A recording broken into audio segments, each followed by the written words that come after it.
मेरे YouTube channel Sanskrit भाषा ज्ञान में आपका बहुत बहुत स्वागत है। जैसा कि आप जानते हैं, इसमें मैं व्याकरण पर ज्यादा फोकस कर रहा हूँ। जिसे व्याकरण नहीं बल्कि क्या बोलेंगे, वैयाकरण।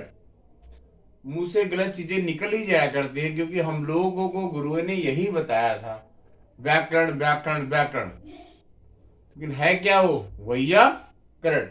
तो वैयाकरण में हमने कुछ चीजें सीखी। 10 नंबर का अपठित गद्यांश कैसे आएगा। अब अगली चर्चा हम पद और शब्द पर करेंगे, जो 2 नंबर के आते हैं। इसके बाद प्रत्यय और उपसर्ग पर करेंगे। 16 अंक के संपूर्ण व्याकरण से आते हैं, तो उसके लिए तो संपूर्ण व्याकरण का अध्ययन आपको होना चाहिए, क्योंकि एक एक नंबर का वो आता है। तो ज्यादा ना कुछ करते हुए आइए चलिए परिचर्चा ही करते हैं पद और शब्द पे। आखिरकार पद कैसे बनते हैं, तो पद के बारे में इतना जान लीजिए। साधारण शब्द में पद जो है शब्दों का मेल है। पद जो है शब्दों का मेल है। मेल अर्थात जोड़ है। पद कैसे बनेंगे? शब्दों के जोड़ से बनेंगे।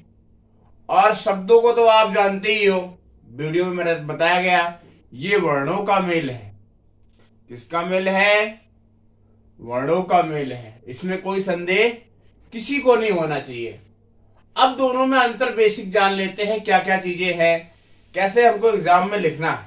अगर प्रश्न आता है पद और वाक्य में अंतर कीजिए, सबसे इंपॉर्टेंट प्रश्न क्या आता है? या तो आएगा कि पद और शब्द में अंतर कीजिए, या आता है कि पद जो है उन पदों में कौन सी संज्ञा है, शब्द के अंदर कर्ता कौन है, क्रिया कौन है, कौन सा संज्ञा शब्द है। संज्ञा के प्रकारों में आप जानते हैं, व्यक्तिवाचक है, जातिवाचक है, भाववाचक है ना। जैसे सारी संज्ञाओं के प्रकार हैं, तो वो पूछ लेता है। परिणामवाचक हैं, तो अनेक प्रकार की संज्ञाओं को पूछ लेता है कौन सी हैं। उस पे हमको विशेष ध्यान देना है। क्या ध्यान देना है, आइए हम देखते हैं। जैसे कि यह तो फिक्स है कि वैयाकरण में यह 2 अंक का आएगा। क्या आएगा? पद और शब्द आएगा। कितने नंबर का आएगा? 2 नंबर का आएगा। 2 नंबर में मुख्यतः अंतर अंतर भी पूछ सकता है। अंतर पूछता है तो आपको 2 लाइनें लिखनी है। पहली लाइन परिभाषा इसकी, और इसकी भी परिभाषा। क्या लिखेंगे आप? लिखेंगे परिभाषा में, पद अगर पूछता है, इस शब्दों के मेल अर्थात जोड़ से पद बनते हैं, इतना लिख देंगे, काम चल जाएगा तुरंत। और दूसरे में क्या क्या लिखेंगे? इस शब्दों के मेल से पद बनते हैं। ये हो गया अंतर। ये क्या हो गया? अंतर। दोनों में अगर पूछता है तब इसको आप लिखेंगे। और अगर पूछ लिया शब्द किसे कैसे कहते हैं, तब क्या लिखेंगे आप? तो वही पुरानी परिभाषा आप लिख देंगे। पुरानी परिभाषा आपको पता है, शब्द की परिभाषा बहुत आसान है, मैं लिखवाई है। कितनी बार लिखवाएंगे? अगर पूछ लेता है कि शब्द की परिभाषा, तो क्या लिखेंगे? वर्णों के मेल से। लिख लो, वर्णों के मेल से, वर्णों के मेल से, वर्णों के मेल से। मेल का मतलब जोड़। मेल का अर्थ क्या होता है? जोड़। तो वर्णों के मेल से शब्द बनते हैं, इतना लिख लोगे, हो जाएगा। वर्णों के मेल से शब्द बनते हैं।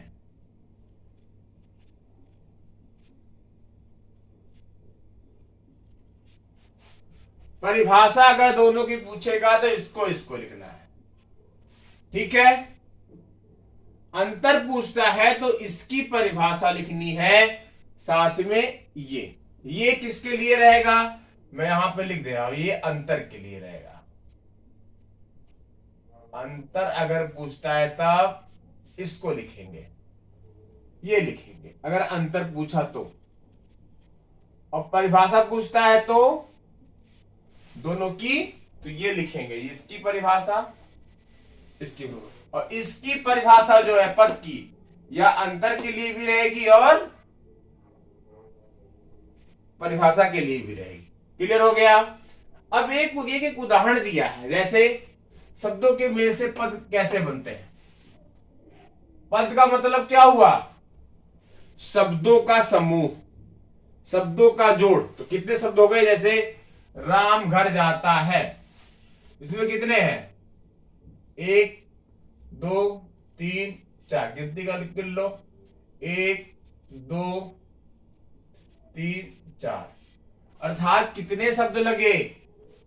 कुल मिलाकर के 4 लगे। किसको बनाने में?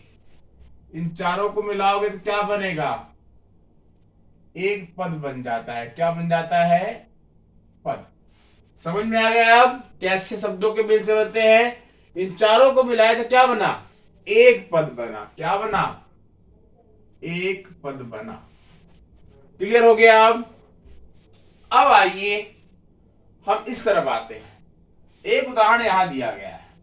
सीमा कहती है मैं रीमा की पुस्तक पढ़ रही हूं।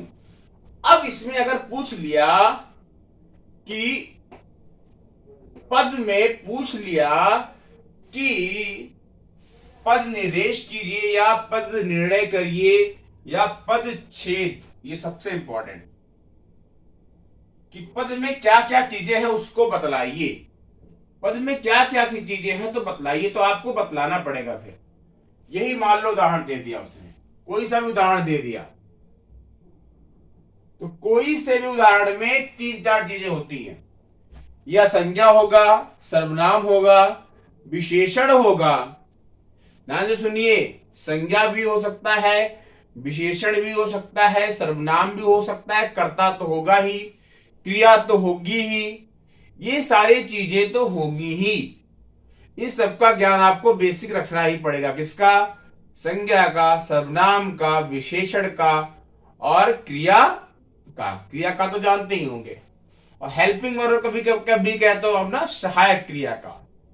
तो इन सब चीजों का अगर ज्ञान आपको है, ज्ञान नहीं है बल्कि क्या है? ज्ञान है।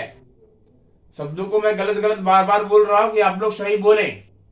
क्या है? ज्ञान अगर है तो आप क्या करेंगे? फिर सही से लिखेंगे।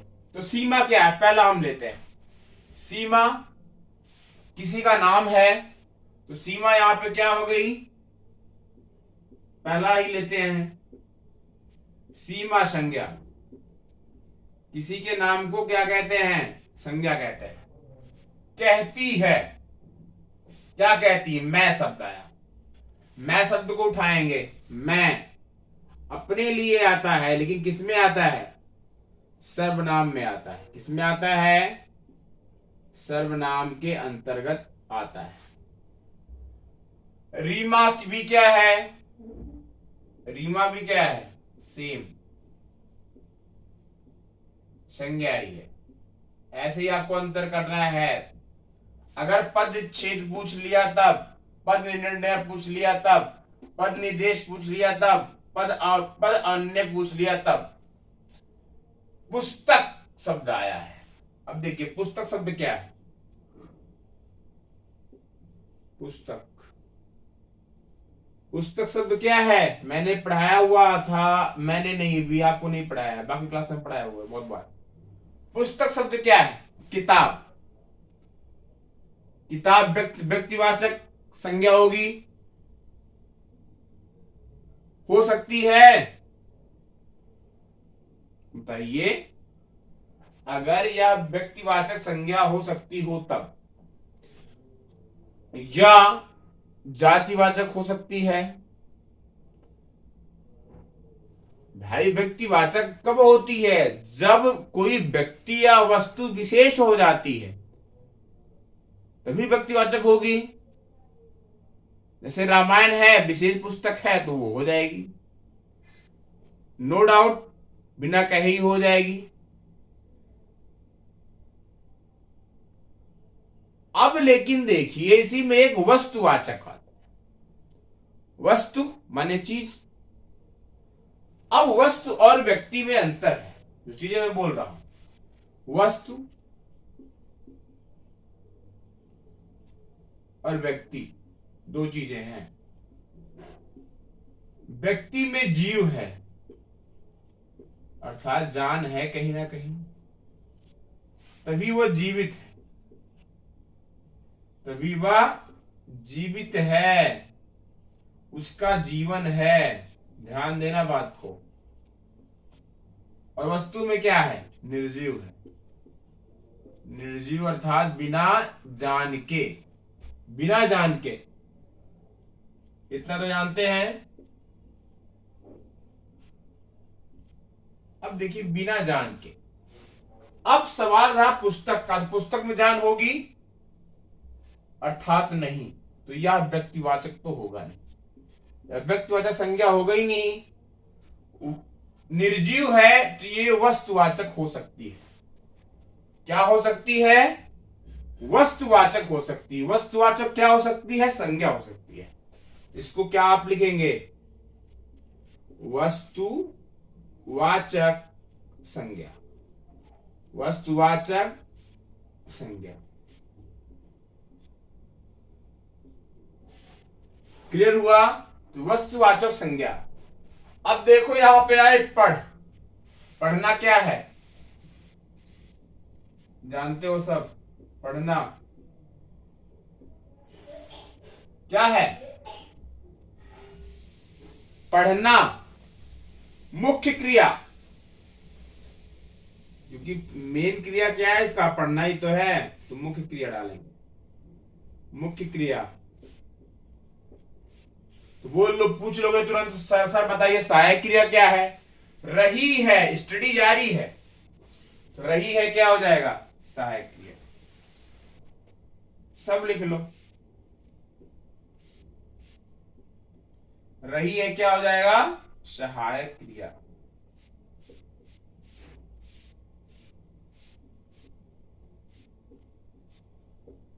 कुछ बचा? कुछ नहीं बचा। मेन मेन चीजें सारी बता दी गई आपको, कुछ बचा ही नहीं इसमें। अगर ऐसा पदच्छेद कर दिया तो नंबर कटेंगे? कटने की कोई संभावना है ही नहीं कहीं पे कि कट जाए, कभी कटेगा भी नहीं। अगर ऐसा आपने कर दिया तो अंत पूछेगा तो ऐसा ऐसा लिख दिया, और उदाहरण देकर के अगर पदच्छेद माने होता है पद का छेदन, अर्थात एक एक पद के बारे में जानकारी देना। पद निर्णय का मतलब ही होता है उस पद का निर्णय आप करिए, डिसीजन लीजिए कि कौन सा पद क्या है। पद निर्देश का ही मतलब क्या होता है? पद की आज्ञा देना कि पद में आखिर है क्या।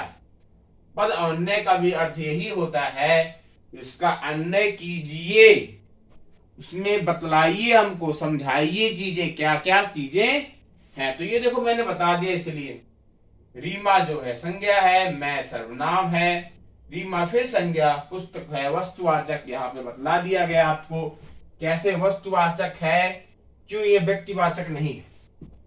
ठीक है, पढ़ना मुख्य क्रिया हो गई और रही है सहायक क्रिया हो गई। तो ये शायद आपको पूरा समझ में आया होगा। ना अगर समझ में आया होगा तो आप कमेंट करें और कमेंट के माध्यम से हमको बताएं कि सर हमको समझ में नहीं आ रहा है। हम आपको दोबारा तिबारा जितना बार कहेंगे उतना बार रिपीट करेंगे, आपको समझाएंगे। लेकिन आप पढ़िए जरूर। एक एक टॉपिक को हम एक एक दिन, चाहे 2 नंबर का हो चाहे 4 नंबर का हो, क्लियर करते हुए जाएंगे। आप सभी छात्रों का, आप सभी गुरुजनों का, आप सभी अनुजों का बहुत बहुत हृदय से आभार मैं व्यक्त करता हूं। खूब स्वस्थ रहिए, खूब व्यस्त रहिए, खूब मस्त रहिए और जोश के साथ पढ़ते रहिए, जुनून के साथ पढ़ते रहिए। वंदे मातरम। जय हिंद, जय भारत। हमारा भारत उज्जवल हो। वंदे मातरम। बहुत बहुत धन्यवाद।